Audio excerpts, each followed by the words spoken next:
Hey everyone, this is Peter from Sky Scorchers. Today's video will be about how to set up a base with a hunter for the person backing you. I'm going to be using a base respective to my level, but the same idea goes across the board when attacking a base close to your level. For starters, it is important that you know what you are going up against. Pay little attention to the overall defense power, as it can be very misleading. We will be leading with a hunter, so we have to single out the towers that could potentially create a problem for your backup, or in some cases, your second dragon. In this example, my follow-up dragon will be Khineris, so knowing that, I'm going to take apart the base in a way that will make it easy for Khineris. Khineris has low maximum health, so it is important that he can use his shield throughout the entire base. Secondly, he has a difficult time dealing with large amounts of damage, so these level 55 plus towers, and also the farms and mills, which heal themselves, will create a problem. That being said, my plan will be to ensure that all blue towers and cannon towers are taken out first. I will also do as much damage to the resource buildings as possible.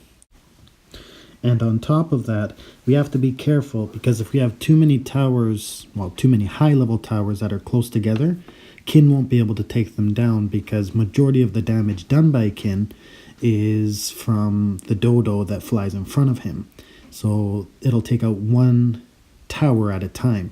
So if you have too many close together, the actual damage that comes from Khineris' attack isn't enough to take down a level 55 tower. So you want to have them spread out so that he can actually deal with those towers.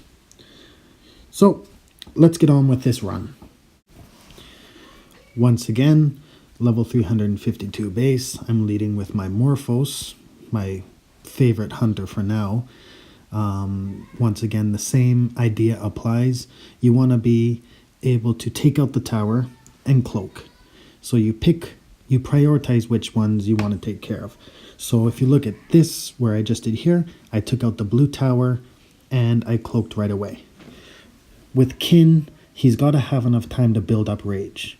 So you don't want to clear out the easy towers. If you have easy towers at the front of the base, leave them there so he can build up enough rage for when he gets to the big towers. Once again, I take out the blue tower and then I cloak. Then before I pass the island, I take out one of the level 55 towers there. Once again, blue tower, cloak. Now I'm going to wait, because hunters don't have as much health as, let's say, a warrior. So they can't really take many hits. So you want to wait to where you won't get hit and then attack where it makes sense. So if you see there, I waited till I had just passed it so they can't attack me, but I can still get a hit in. Now, once again, the resource buildings are a real problem for Khineris, so I want to take out all these towers and set it up for the run that Kin's going to be doing. If you don't have a one-shot spell like this, hunters can usually take out resource buildings, but in the case that you can't, maybe just tell the follower and they can bring a one-shot spell with them. So here, I'm going to get my Kin. If you notice, he's only Garnet, so he's not as strong. So these buildings are going to be even more difficult. So I use the Earthquake, and I make sure that these towers can't attack me. If they do get a hit in, my Khineris is toast, especially with the attack power that comes from these towers. So once again, I use a shield. So even if I do get hit by the mage tower, it doesn't take away my rage. Those high level towers were a bit too big, so I ended up using this Death Gaze, which I brought with my Khineris. Once again here, I use a shield so I don't take the damage, and I can plow through it. I use the Earthquake as well to get the extra damage in, and Dodo does the rest. So I know coming around this corner, the resource towers are gone, the mage is gone, and there's only a low-level blue mage tower at the very end, which shouldn't be a problem. Which I actually already took out, once I come to think of it. So I come around the corner, just a couple towers left, and I'm going to finish off the base with no problem. So you all can see how a garnet kin can actually clean up and finish that level 352 base. I'm going to give you another example of this. This is a level 308. I'm going to change up my backup dragon, but it's the same ultimate principle. So level 308, I'm going to start with the same dragon just because once again, he's my favorite Morphos. I'm so glad I got him. So he's going to come over here. I know exactly where the mage towers are. So I take out the base, I take out the blue mage tower, and I cloak. Last minute, I know that fire turret has to charge to hit me, so I take it out with a quick blow, so there's not too much for me to do with coming up. Take out both mage towers and cloak. So taking out the red mage, if it's possible, it's a good thing to do. Now, if you see there, what I did is I waited until my cloak got hit by the blue mage coming up, so it canceled out. So when I took out the blue mage tower, I can recast it immediately.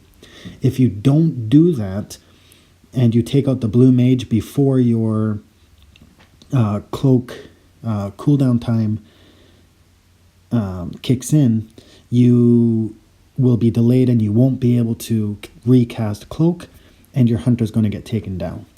So if you look at my timing, I take out the blue mage as it helps me reset and skip the cooling down step of the cloak. So skipping that step makes it a lot easier, and I can recast it because once again, hunters don't have as much health, and you got to make sure that he survives till the end of the base.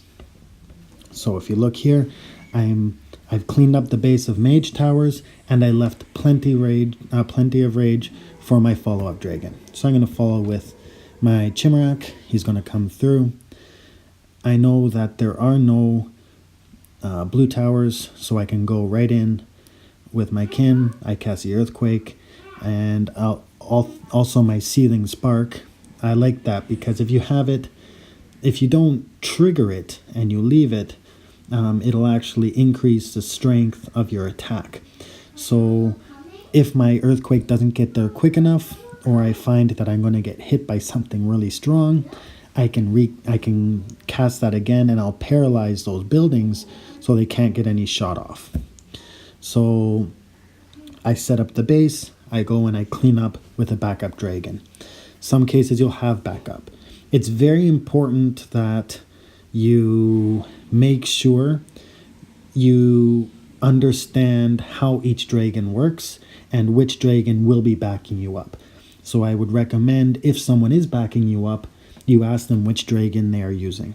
If no one is backing you up and you're doing a solo run after that, make sure you take down the base or dissect the base accordingly. So anyways, guys, thanks for watching, and I'll try to get another video out as soon as possible. See you later. Bye.